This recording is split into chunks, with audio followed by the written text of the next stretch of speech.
Hey, I am Brandon Mull, and I write the Fablehaven series, and we are here today with the winners of the Daily Herald Fablehaven contest. And I am honored to be here with you guys. I guess we're going to be doing some questions and answers with you guys. I guess we'll probably start with you and just throw your question at me, and then I'll do my best. Okay. So when you wrote Candy Shop War, when the editors changed things and stuff, what parts did they take out? The parts that we changed the most with Candy Shop War were the prologue and the epilogue, kind of the stuff that happened at the very start and the very end. There's that prologue with John Dart when he's trying to get that creature, and it's before we really know much about who he is. That prologue got rewritten lots and lots and lots until we finally got it right. So the biggest rewrites were prologue and epilogue.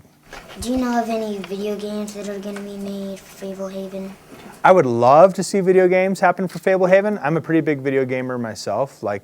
I'm a big sucker for the Zelda games, the whole Zelda franchise, back to the beginning. I've played them all and beaten them all, basically. And So anyways, I like video games. I'd love to see it happen. Usually with books, video games happen after a movie happens. And there is movie stuff in development, so if the movie happens, that's probably when you'll see a video game as well. But I would be totally behind that. I think there's a lot of possibilities for a cool video game using that idea of secret wildlife parks full of magical creatures like in Fablehaven. What book do you like to read besides the books that you write? What kind of books do I read besides the books I write? Some of my favorites. When I was a kid, I wasn't even that big of a reader until I read Lion, the Witch, and the Wardrobe. When I read the Narnia books, that's what made reading become fun to me when I was younger. And ever since all growing up, it was always kind of fantasy adventure has been my favorite category. So Lord of the Rings and Harry Potter, and right now I'm reading Percy Jackson, and that's some of my favorite kind of stuff. Dune or Ender's Game by Orson Scott Card, sci-fi books sometimes, or I'm all over the place. I'll also just read normal popular stuff like John Grisham or classic stuff like Hemingway or something, But there's good books in all the categories, but for me the special sauce is in fantasy, yeah. Are you planning to start any other series or have any ideas for other books?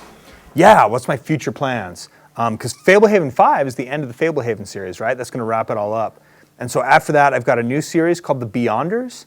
The Beyonders will be a 3-book series about a couple kids who cross over to another world. And so Beyonders will be for the same kind of readers who read Fablehaven, but it'll be my first book where I take you to another world apart from our own. I built my own fantasy world for Beyonders and created all my own races for it, and I think I've got a really cool story to tell there. So that'll be the next big thing. And then there will also be a Candy Shop War sequel. The sequel to the Candy Shop War will probably be second half of 2011. The Beyonders will be spring of 2011.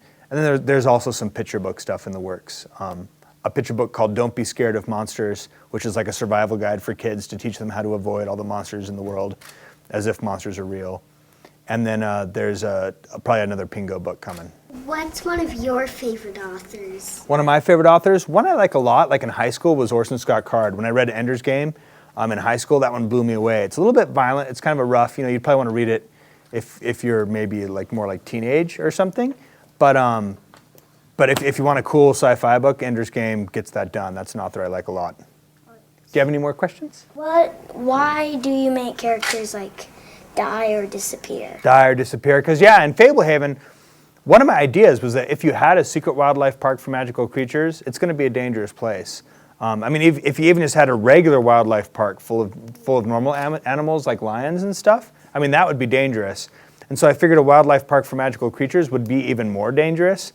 So I figured unless there was some characters that kind of got hurt or killed or something, it might not feel real, or the danger might not feel real. And so over the course of the series, there's a few characters who end up out of the picture for a while or get hurt or even get killed sometimes. But to me, that's partly what keeps the book feeling dangerous and interesting. And usually those main characters kind of make it through, Where do you get your ideas when you make your books? Okay, where do I get my ideas? The broad answer to that is I've always been a really big daydreamer ever since I was a kid. When I get bored, I make up stories in my head. That's what I do to entertain myself. And over time, those daydreams sometimes become sort of like a movie in my head, and I'll go back to them over and over and over again, and the cool stuff sticks and the dumb stuff falls away.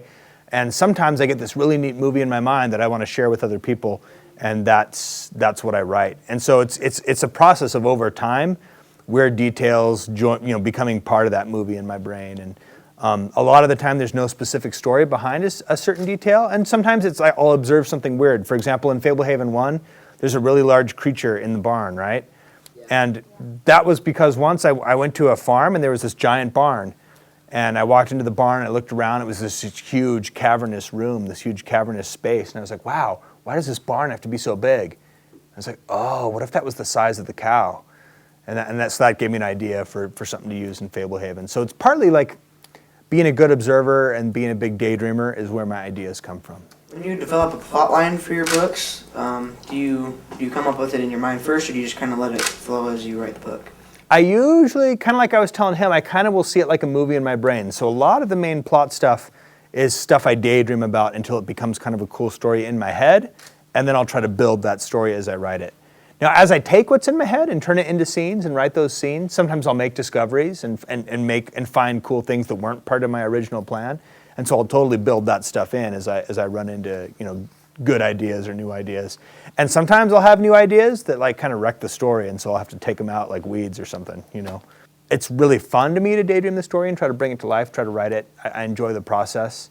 But yeah, I guess that's the basics of how I do it, how I pull the plot together. I try to think of the guts of it is I try to think of interesting characters facing interesting trouble.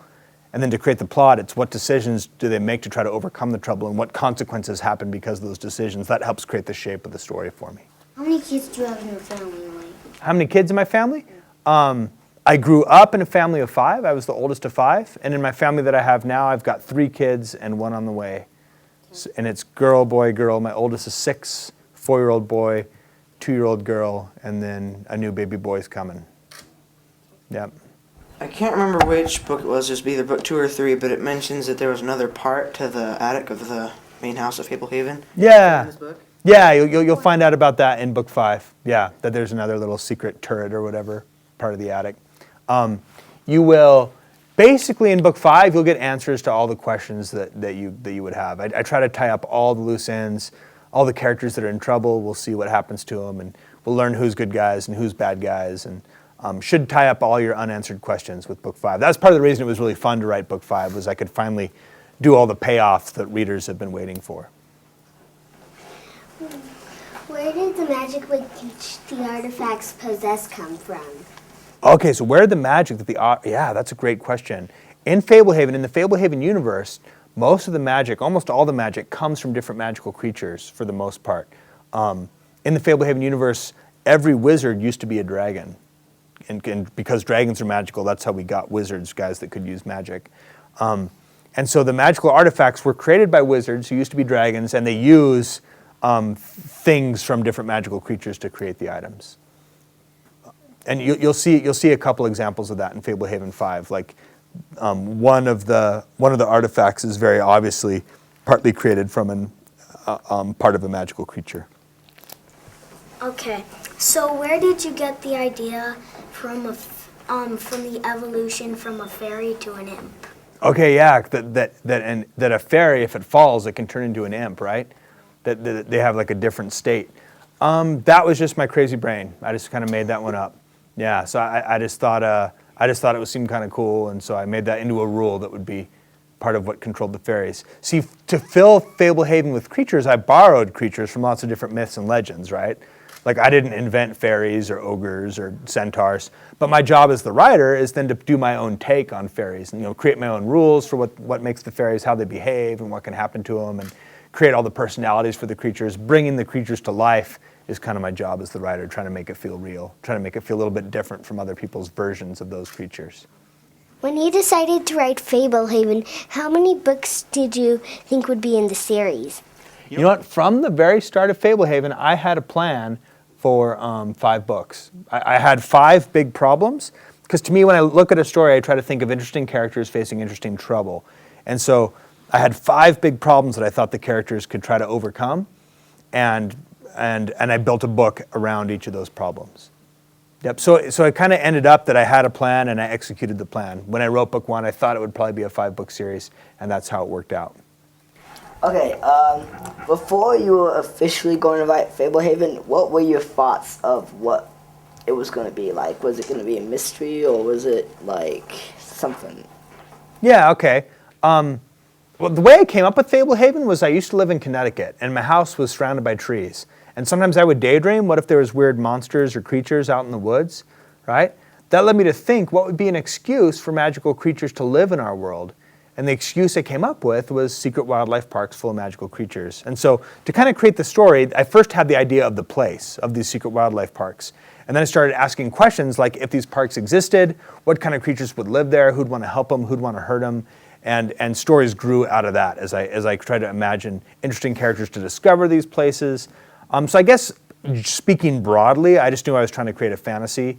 But I get what you're asking, because a lot of the stories, there's elements of a mystery in the Fablehaven books, right? Some of the books are written where there's mysteries and problems that they're trying to solve, and there's elements of like an action story, and there's elements of a fantasy story, and I like that the books are kind of a mix of different genres. I think that means that there's just a lot going on in each story, so hopefully you'll be entertained and not bored.